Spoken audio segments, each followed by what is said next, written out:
కనకదుర్గమ్మ ఒక అవిటి భక్తురాలికి ఏం వరం ఇచ్చిందో మీకు తెలుసా? విజయవాడలో దేవి అనే మహిళ ఉండేది. ఆ అమ్మాయి పుట్టినప్పటి నుండి అవిటిది. ఆమెకు కళ్ళు కనిపించవు, ఒకే ఒక్క చెయ్యి పని చేస్తుంది అంతే. ఆమె దుర్గాష్టమి రోజు ఏడుస్తూ పాకుకుంటూ చనిపోవడానికని ఆలయానికి వస్తుంది. అమ్మా, నాకు బ్రతకాలని లేదు తల్లి, నేను ఇలా అవిటిదానిలా బ్రతకలేను, నేను చచ్చిపోవాలి అని ఆమె తలని గుడి స్తంభానికి కొట్టుకుంటూ ఉంటుంది. అప్పుడు దుర్గమ్మ అక్కడ ప్రత్యక్షమయ్యి క్రింద పడిపోతున్న ఆ అమ్మాయిని పట్టుకుంటుంది. ఆ అమ్మాయి ప్రక్కనే నేల మీద కూర్చుని, ఎందుకు బంగారం చనిపోవాలి అని అనుకుంటున్నావు అని అడగగా, పుట్టినప్పటి నుండి నేను అవిటిదానిని, నా వయసులో ఉన్న వారంతా ఆడుకుంటుంటే నేను వారి దగ్గరికి వెళితే కూడా వాళ్ళు అందరూ నన్ను హేళన చేస్తున్నారు. అక్కడే ఉన్న ఒక స్వామీజీ, నీ అవిటితనం పోవాలి అంటే నీ చేతులతో కనకదుర్గమ్మకి అభిషేకం చేస్తే నీకు కాళ్ళు చేతులు వస్తాయి అని చెప్తాడు. చేతులు కదపలేని దాన్ని నేను నీకు అభిషేకం ఎలా చేస్తాను అమ్మా?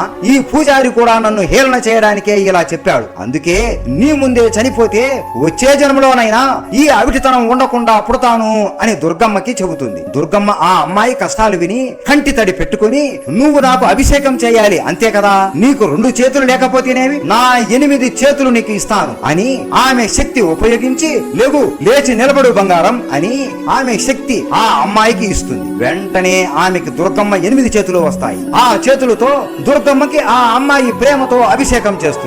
అభిషేకం చేసిన వెంటనే ఆ అమ్మాయికి అవిటితనం పోతుంది. అలా మన కనకదుర్గమ్మకి ప్రేమతో ఏమి అడిగినా అది తప్పకుండా నెరవేరుస్తుంది. అందుకే ఇప్పటికీ కూడా కనకదుర్గమ్మకి అభిషేకం చేసి ఏ కోరికలు కోరినా కూడా తప్పకుండా తీరుస్తుంది అని అంటారు. దుర్గమ్మ అంటే మీకు ఇష్టం ఉంటే జై కనకదుర్గమ్మ అని కామెంట్ చేసి సబ్స్క్రైబ్ చేసుకోండి.